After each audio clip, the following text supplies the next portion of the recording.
नमस्कार। 3 जुलाई से जम्मू कश्मीर में श्री अमरनाथ जी की यात्रा शुरू होने जा रही है। यात्रा को लेकर प्रशासन ने पूरे इंतजाम कर लिए हैं, ऐसा उन्होंने दावा किया है।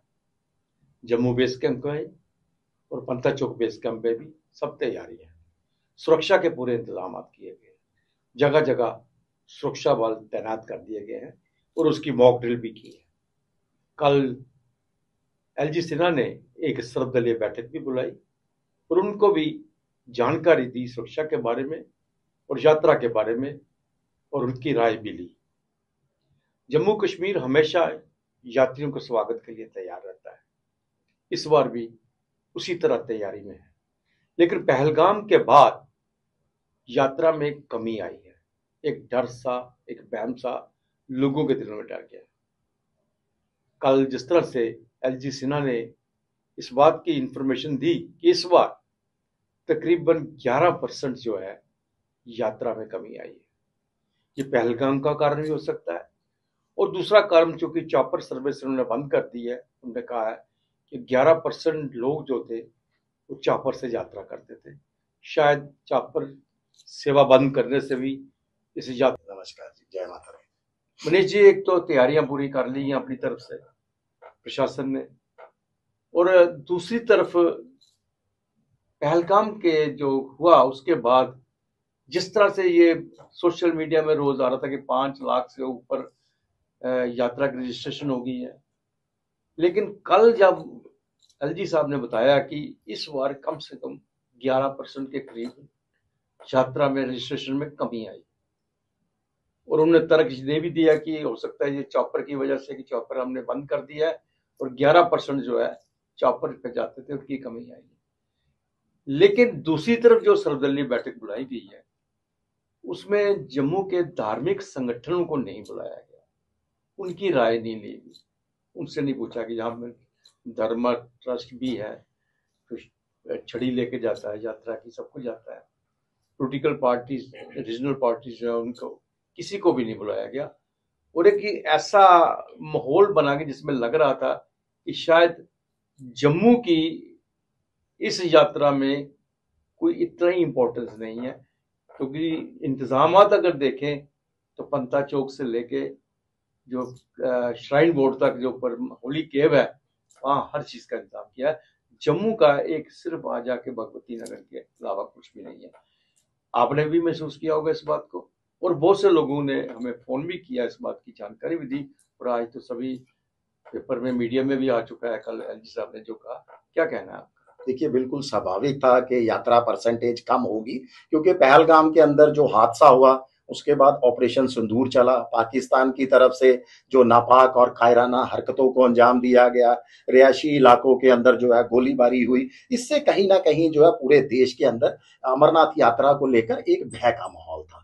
देखिए, सरकार कितने भी दावे करे, आप मुझे बताइए, सरकार लगातार, आप भी कह रहे हैं कि तमाम प्रबंधों को इंतजाम दे रही है, मॉक ड्रिल की जा रही है। सरकार ने आज तक अमरनाथ यात्रा को प्रमोट करने के लिए, देखिए, सुरक्षा कर्मियों पर हम सबको विश्वास है, पूरे देश को विश्वास है। सुरक्षा कर्मी है जिसके कारण आज हम जो है चैन की नींद घर में सो रहे हैं। हमारे तमाम बॉर्डर जो है वो सुरक्षित है। अमरनाथ यात्रा पर बिना खौफ के, बिना भय के लोग जो है यात्रा का हिस्सा बनने के लिए यहाँ पहुंच रहे हैं। तो सरकार भी तो मात्र सुरक्षा का ही हवाला देती है, और किसी प्रबंध को बताइए सरकार ने जो है जमीनी स्तर पर लागू किया हो। हम लगातार जो है मांग कर रहे हैं सरकार से, हम 3-3, 4-4 पोस्टर जारी कर चुके हैं कि all is well in J&K, बिना भय के आप जम्मू कश्मीर आइए। लगातार हम यात्रियों से अपील कर रहे हैं, और एक दिन पहले भी हमने जो है एक पोस्टर जारी किया कि इस यात्रा का जो है, इस गोल्डन अपॉर्चुनिटी है आपके पास। 3 से 3.5-4 लाख तक लोग, आप यात्री आपके पास आते हैं, तो जम्मू के जो खो चुके हैं, जिसका कहीं पर पर्यटक मानचित्र पर जिन जगहों को हमारे पर्यटन और धार्मिक स्थलों का नाम निशान नहीं है, उसको भी प्रमोट कीजिए। हम यानी लगातार हम सरकार को जगा रहे हैं, श्राइन बोर्ड को जगा रहे हैं कि यात्रा में बेहतर प्रबंधों, बेहतर सुविधाएं दीजिए। बिल्कुल आपने सही फरमाया कि अमरनाथ यात्रा को लेकर जम्मू में है क्या? जम्मू के अंदर सिर्फ एक भगती नगर का मुख्य आधार शिविर, उसके बाद आपने आधार शिविर एक बड़ा बनाने की बात की थी बाईपास के अंदर, जिसका आज तक जो है नींव से आगे वो काम बढ़ ही नहीं रहा। हमने 3 साल तो हो गए देखते हुए, और माननीय मनोज सिन्हा जी ने ही उसका जो है वो उद्घाटन किया था। देखिए, हम आज भी जो है अपील कर रहे हैं आप लोगों के माध्यम से लगातार कि आपने अगर पंजीकरण लोग कुछ नहीं करवा सके, देखिए उस समय लोग डबल माइंडेड थे कि जैसा माहौल है पूरे देश के अंदर, वॉर की स्थिति है, हम पहलगाम जाएं, भोले बाबा के, बाबा बर्फानी के दर्शन करने जाएं या ना जाएं, वो डामाडोल स्थिति थी, एक डबल माइंडेड थे। अब तो तमाम स्थिति साफ हो चुकी है। कश्मीर का इसमें कोई डाउट नहीं, कश्मीर का माहौल भी जो है वो काफी सुधरा है। हमारा सुरक्षा कर्मियों ने जो है एक बार फिर जो है विश्वास बहाली में वो तमाम जो है वो कामयाब हुए हैं। तो बहुत सारे लोग जो है हो सकता है पंजीकरण नहीं करवा पाए हो। तो हमारी तो लगातार ये मांग है कि सरकार को कुछ नए सुविधाओं के साथ नए कदम उठाकर आगे आना चाहिए। देखिए, हर साल तत्काल पंजीकरण व्यवस्था होती है जिसको हम ऑन स्पॉट पंजीकरण कहते हैं, मगर उसका कोटा बहुत लिमिटेड है। मात्र 2 या 3 उसके काउंटर होते हैं जम्मू रेलवे स्टेशन के बाहर, और दूसरा जो है पहलगाम के अंदर या कश्मीर के अंदर। उस काउंटरों को बढ़ाया जाए, थोड़ा सा प्रचार किया जाए कि जो लोग पंजीकरण नहीं करवा सके वो बेफिक्र हो, वह बाबा बर्फानी के दर्शनों के लिए जम्मू कश्मीर पहुंचे, उनको जो है दर्शन 100% करवाए जाएंगे। आप अपने डॉक्यूमेंट लेके जो है कोई पंजीकरण जो ऑन स्पॉट आपने व्यवस्था रखी है, सुविधा रखी है, उसका प्रचार तो कीजिए। देखिए, बहुत कुछ करना पड़ता है यात्रा को कामयाब बनाने के लिए, और खास करके जम्मू कश्मीर के अंदर ये जो यात्रा है, मैं तो कहूंगा इस पर हमारी अर्थव्यवस्था काफी हद तक टिकी होती है। तो उसको बढ़ाने के लिए, उसको गति देने के लिए हम तो लगातार पिछले 3 सालों से मांग कर रहे हैं कि आप अमरनाथ यात्रा पंजीकरण को निःशुल्क बनाइए। आप 150-250 रुपए, देखिए ऑनलाइन के साथ साथ जब ऑफलाइन पंजीकरण आएगा, जिसको हम तत्काल जो ऑन स्पॉट पंजीकरण मानते हैं, 220 रुपए एक यात्री से लिए जाते हैं। आप अनाउंस कीजिए कि जो ऑन स्पॉट पंजीकरण है।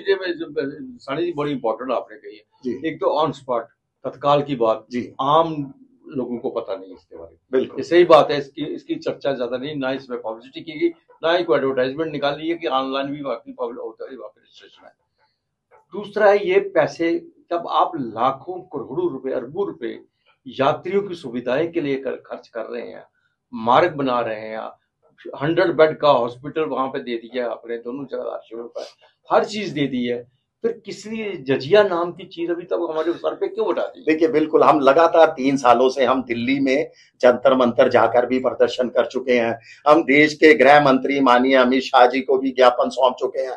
जम्मू कश्मीर के माननीय उपराज्यपाल जो कि चेयरमैन भी हैं इस यात्रा के, उनको भी कई बार ज्ञापन सौंप चुके हैं। राजभवन के बाहर धरना प्रदर्शन कर चुके हैं कि ये जो इस तरह का पंजीकरण, ये तो मुगलीय शासनकाल में देखा जाता था कि हिंदू यात्राओं के ऊपर आप जो है, देखिए 10-20 रुपए रजिस्ट्रेशन फीस मानी जा सकती है। आपने जो है वो कार्ड का खर्चा लेना, आप मान लीजिए 10 रुपए।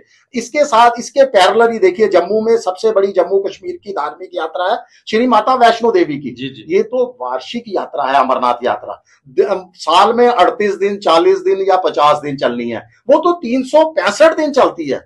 उसमें रजिस्ट्रेशन नील है, 1 रुपया भी आप रजिस्ट्रेशन के नाम पर नहीं लेते, फिर भी देखिए वो यात्रा कितनी कामयाब चल रही है। तो इस अमरनाथ यात्रा पर हमेशा हमारा यही सवाल रहता है, या तो सरकार इसको लेकर जो है वो सीरियस नहीं है, सरकार ही नहीं चाहती कि अमरनाथ यात्रा हो। अगर सरकार और प्रशासन ये चाहते हैं तो इस तरह की बंदिशें क्यों? देखिए 10 तरह की आपने पहले ही औपचारिकताएं इतनी ज्यादा इसके अंदर लगा दी है।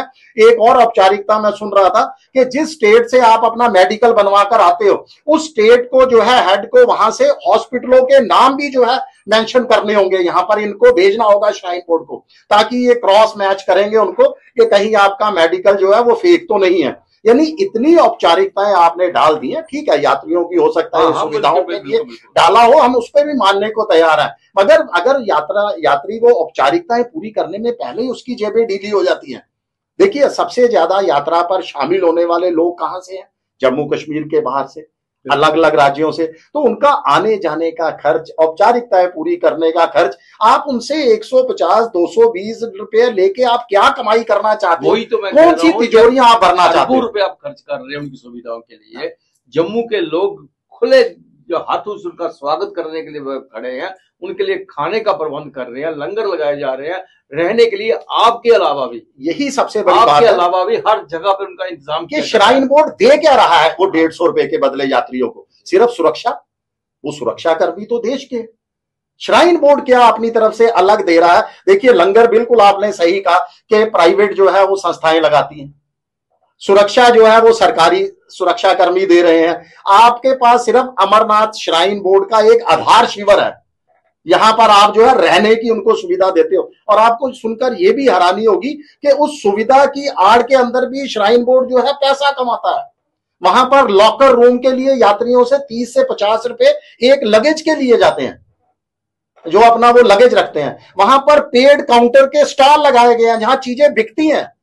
आप टिक्की चना भटूरा खाते हो तो 50 रुपए 100 रुपए आपको पे करने पड़ते हैं, और उसी के पैरेलल श्राइन बोर्ड को नहीं समझ आती, उसी के पैरेलल इतनी संस्था है जो, बल्कि श्राइन बोर्ड उनमें से आधों को साइड कर देता है कि आप जो है एलिजिबल नहीं हो लंगर लगाने के। यानी इतनी संस्थाएं हिंदुओं के धार्मिक यात्रा पर लंगर लगाने के लिए उत्साहित रहती हैं कि श्राइन बोर्ड ने उनको लेकर भी जो है कई फॉर्मेलिटियों का ना एक पुलिंदा बना दिया कि इतनी फॉर्मेलिटियां आप पूरी करोगे तो आपको जो है इजाजत मिलेगी यहां पर लंगर लगाने की, अपने जो है यात्री आती हैं उनकी सेवा करने की।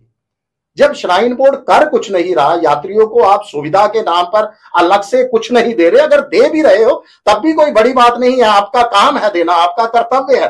माता वैष्णो देवी श्राइन बोर्ड जो है वो तमाम लोगों को सुविधाएं देता है और कोई पैसा उसके बदले में रजिस्ट्रेशन के नाम पे नहीं चार्ज करता।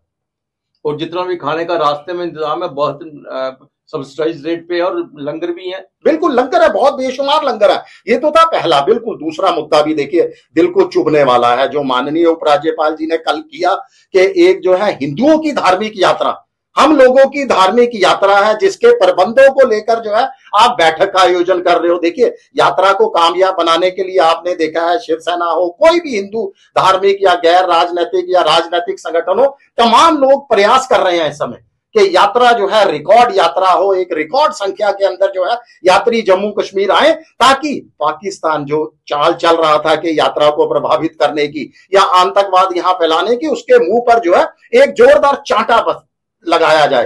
तो हम तमाम लोग प्रयास कर रहे हैं, और आप प्रबंधों को लेकर जो है राजभवन के अंदर वहां सर्वदलीय बैठक बुलाते हो, उसमें अपना बीजेपी और कांग्रेस की बड़ी पार्टी को छोड़ के सिर्फ कश्मीर बेस्ड पार्टियों को बुलाया जाता है। यानी जम्मू में आपको कोई राजनीतिक या गैर राजनीतिक संगठन कोई दिखाई नहीं देता। इतना चुनिंदा लोगों को आप बुलाते हो उस प्रबंधों के अंदर, तो बाकी लोग क्या कभी, मैं देखिए बोलना नहीं चाहता, क्या कभी हज यात्रा को लेकर या मुहर्रम का जुलूस निकलता है उसको लेकर क्या कभी हिंदू पार्टियों को बुलाया गया है कि उसके प्रबंधों को लेकर हमने जो है उसको जायजा लेना है? तो जब हमारी यात्रा है, देखिए मुझे कोई उनसे किसी तरह का परहेज नहीं है, वो भी शामिल हो, सब लोग मिलकर जम्मू कश्मीर में जो है, जम्मू कश्मीर एक गुलदस्ता है, जैसे पूरे देश को गुलदस्ता कहा जाता है विभिन्न जातियों और समुदाय का, उसका सबसे बड़ा एग्जाम्पल तो हमारा जम्मू कश्मीर है। यहाँ हम लोग जो है हिंदू मुस्लिम सिख ईसाई सब लोग एक साथ रहते हैं, और इतना बड़ा बड़ा खिता है जिसके अंदर एक तरफ जो है हिंदू डोमिनेटेड पॉपुलेशन है, दूसरी तरफ मुस्लिम डोमिनेशन, उसके बावजूद हम एक साथ मिलते हैं, एक असेंबली है हमारी, एक ही जो है हमारी जो है तमाम सरकारें हैं, तो उसके बावजूद हमें कोई एतराज नहीं है। मगर सबसे बड़ा दुख वो होता है कि आप हिंदू बेस्ड पार्टियों को बुला ही नहीं रहे। आप लगातार दावा करते हो कि हिंदुओं की धार्मिक यात्रा है, हम लगातार उसको कामयाब बनाने में जुटे हैं, और तमाम लोगों को दरकिनार कर दिया जाता है। इस सोच के साथ आप कैसे आगे बढ़ोगे? हमें कैसे जो है हमारी यात्राओं को जो है वो कामयाब बनाओगे? बिल्कुल सही कहा आपने, एक बहुत ही खूबसूरत गुलदस्ता है जम्मू कश्मीर। आप इसको देख के हैरान होंगे कि आपको कंधे पे उठा के जो अमरनाथ की यात्रा करवाने ले जाते हैं, ऊपर से बैठा हुआ व्यक्ति बोलता है हर हर महादेव, और नीचे जो उठा के ले जाता है अल्लाहू अल्लाहू करके चलता है। नीचे उठाने वाला मुस्लिम होता है, अधिकतर मुस्लिम है, ऊपर बैठने वाला हिंदू होता है जो यात्रा करने जाता है। इस खूबसूरत गुलदस्ते को, इसकी जो शेप है, इसे बनाए रखना बहुत जरूरी है। और सबसे बड़ी बात है, माननीय एलजी महोदय दोनों श्राइन बोर्ड के अध्यक्ष हैं, और दोनों की तरफ उनको नजर रखनी पड़ेगी। जहाँ 365 दिन आप सुविधाएं देते हैं, तो एक यात्रा के लिए 40-50 दिन की यात्रा के लिए भी आप उस सुविधाओं का ध्यान रखना चाहिए, और लोगों के धार्मिक भावनाओं का भी ध्यान रखना चाहिए।